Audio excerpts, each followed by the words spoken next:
Okay guys, Assalamualaikum warahmatullahi wabarakatuh. Okay, welcome back to my channel. First of all, aku nak ucapkan thank you so much untuk korang yang dah support aku dalam this channel. And untuk korang yang first time view aku punya video, aku nak ucapkan selamat datang. Dalam aku punya channel, aku akan lebih banyak sharing mengenai ilmu-ilmu pelaburan, especially pelaburan yang sah dan patut syariah di Bursa Malaysia guys. Okay guys, in this video aku nak share dengan korang mengenai isu yang tengah panas sekarang ni, which is isu OPR lah. So OPR ni bermaksud yang related dengan kita punya loan lah. Sebagai contoh, kalau kita dah banyak ambil loan lah, contoh macam biasalah, loan perumahan ke, loan kereta ke, loan pinjaman peribadi ke dan sebagainya. And especially kalau kita dah ambil loan yang jenis variable rate tu, so bila OPR naik, so for sure korang punya monthly installment pun akan menaik juga. So bila kadar OPR ni naik, so dia tak akan pilih lah siapa-siapa lah. So miskin, kaya, tua, muda, semuanya akan kena tempias kenaikan kadar OPR ni. Actually kadar OPR ni ditentukan oleh Bank Negara Malaysia. So OPR ni boleh dikatakan sebagai penunjuk aras ekonomi sesebuah negara lah. So bila OPR ni dinaikkan, itu menunjukkan kadar pertumbuhan ekonomi sesebuah negara tu mengalami kenaikan lah, which is recovery of the economy is in good shape lah. So kalau korang ingat masa kita mengalami pandemic last few years kan, so Bank Negara Malaysia dia ada buat satu dasar lah, dia reducekan kita punya OPR.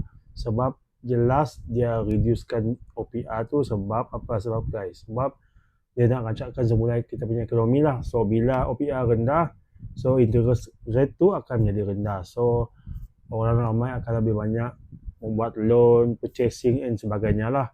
So kita punya ekonomi akan lebih bergerak dekat situ. Tapi isunya sekarang bukan isunya OPR turun, tapi OPR dah kembali ke normal rate. So kita sebagai orang biasa-biasa ni yang kira bekerja 9 to 5 ni, so apakah kita punya action to deal with this matter lah. So suka ke tak suka, kita terpaksa juga deal dengan ups and down kadar OPR lah. OPR ni sangat-sangat penting dalam sebuah negara. So dekat sini guys, aku nak share dengan korang apakah efek kenaikan OPR kepada diri kita sendiri lah. So kita tak nak fikir terlampau luas, so kita nak fikirkan dulu apakah kesan-kesan yang akan kita lalui bila OPR ni naik lah.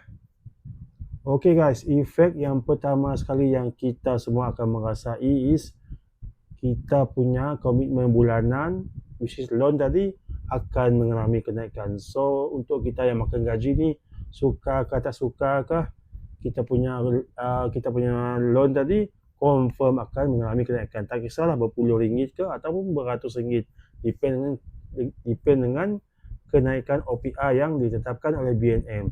So nak tak nak, kita sebagai orang yang makan gaji ni, kita terpaksa standby kita punya budget untuk absorb that kind of commitment lah.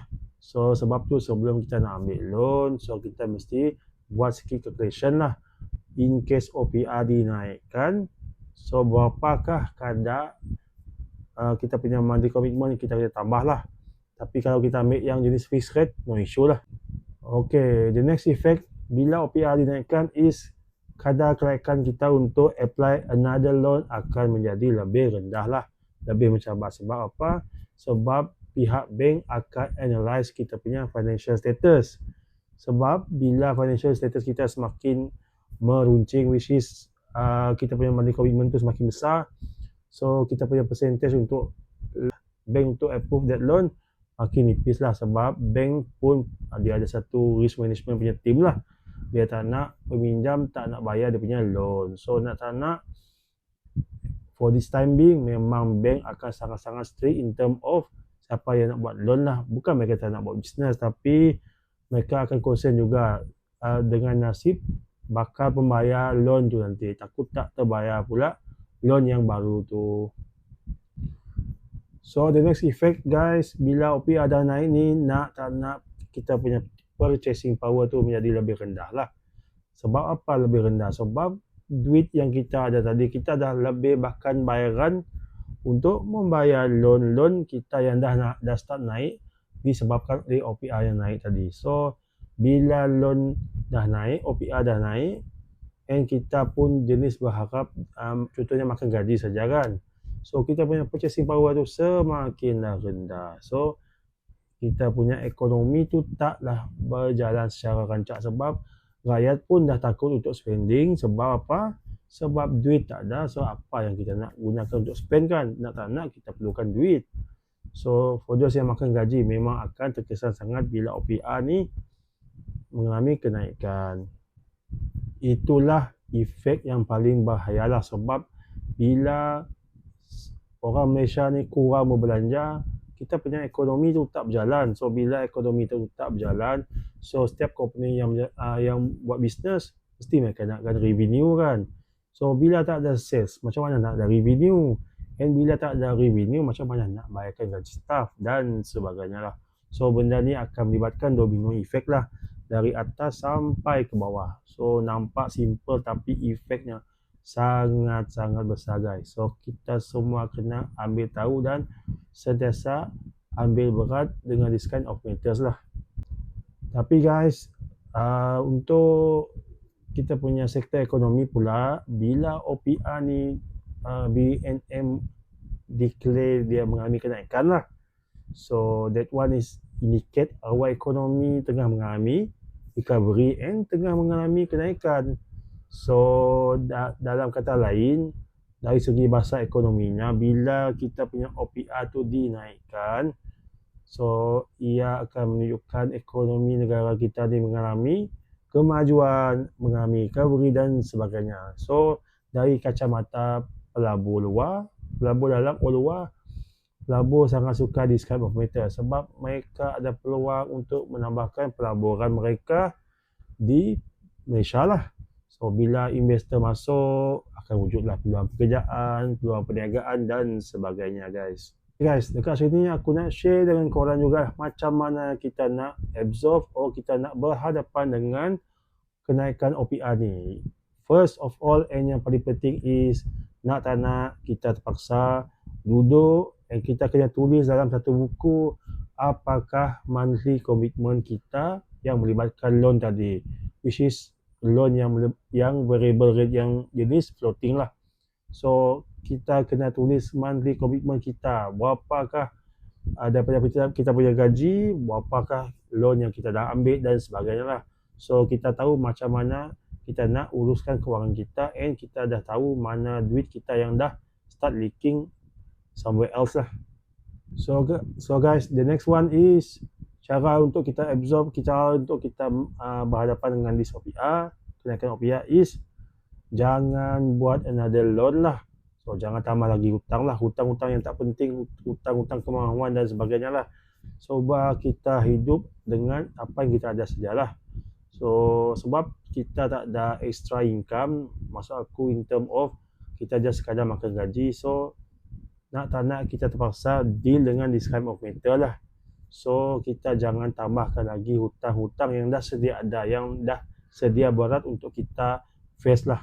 Cara kita nak berhadapan dengan OPR ni is nak tak nak kita terpaksa buat another job lah, buat overtime kah, ataupun untuk korang yang ada ilmu mengenai business, korang boleh buat business lah dekat luar tu after korang punya office hour lah.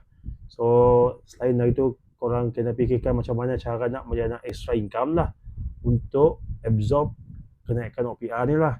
So maksudnya bila kita ada extra income, so kita akan ada lebih purchasing power dan kita ada lebihan duit untuk kita berbelanja lah, dan kita ada lebihan duit untuk kita membayar that kind of loan lah. So the next point is, kalau boleh masa sekarang ni lah masa yang paling sesuai untuk kita cuba ambil tahu mengenai berita ekonomi semasa dalam dan luar negara. So nak tak nak kita kena amalkan sikap ambil tahu, which is membaca lah, baca dari segi baca dekat newspaper ke, tengok dekat YouTube ke dan sebagainya lah. banyak sangat information sekarang yang free yang berada di ujung jari kita. So nak tak nak sekarang ni kita sekadar explore lah, boleh buka dekat smartphone, dekat korang punya laptop dan sebagainya lah. So nak zaman sekarang memang kita kena ambil tahu mengenai berita ekonomi dalam dan luar negeri lah. So dengan adanya ilmu ekonomi ni kita akan tahulah macam mana apakah keadaan semasa ekonomi di seluruh dunia. And guys, last kali, kalau korang tak nak buat extra income ke, korang tak minat nak buat overtime ke, korang tak minat nak buat business ke, nak tak nak, salah satu cara lagi kita nak berhadapan dengan kenaikan OPR ni, kita kena hiduplah di bawah kemampuan kita. Itulah yang paling penting guys. So nak tak nak kena juga ikat perut, cut apa yang kita boleh cut, which is potong perbelanjaan kita, tengok mana duit kita leaking dan sebagainya lah. So benda ni memang susah nak diamalkan, tapi nak tak nak kita terpaksa juga berhadapan dengan kenaikan OPR ni guys. So sebagai kesimpulan dekat sini, kita semua terpaksa juga face OPR punya kenaikan. Dia punya penurunan, jika penurunan okey alhamdulillah, tapi jika mengalami kenaikan apakah yang kita patut buat? So nak tak nak kita terpaksa juga ada ilmu pengurusan kewangan guys. So nak tak nak kena juga ada saving, emergency fund dan sebagainya lah. And yang paling penting, kurangkan hutang and kurangkan perbelanjaan yang tak penting. Kita spend duit pada benda-benda keperluan, sebagai contoh makanan dan sebagainya lah, tempat tinggal dan sebagainya lah. Okay guys, aku harap perkongsian aku kali ini boleh memberi sedikit manfaat untuk kita semua lah. So mana yang baik tu kita boleh ambil dan mana yang tak baik tu kita tinggalkan lah. So dunia sekarang memang tengah mengalami satu kemelesetan ekonomi, and nak tak nak kita terpaksa juga berhadapan dengan this kind of matters lah. So sebagai orang yang bijak, kita perlulah bersedia terlebih awal sebelum something wrong happen to us lah. So apa pendapat korang guys dengan kenaikan OPR ni? Adakah korang mempunyai pendapat yang berbeza daripada aku? Nanti korang boleh tinggalkan lah komen korang dekat bahagian komen kat bawah tu. And thank you so much for listening. Sehingga kita berjumpa lagi dalam next video. Thank you so much spending your time view aku punya video ni. And if korang suka aku punya perkongsian, korang boleh tekan button like, tinggalkan komen korang dekat bawah tu, dan jangan lupa subscribe to my channel. Sehingga berjumpa lagi dalam perkongsian yang seterusnya dalam next video. Assalamualaikum and happy investing guys. Bye bye.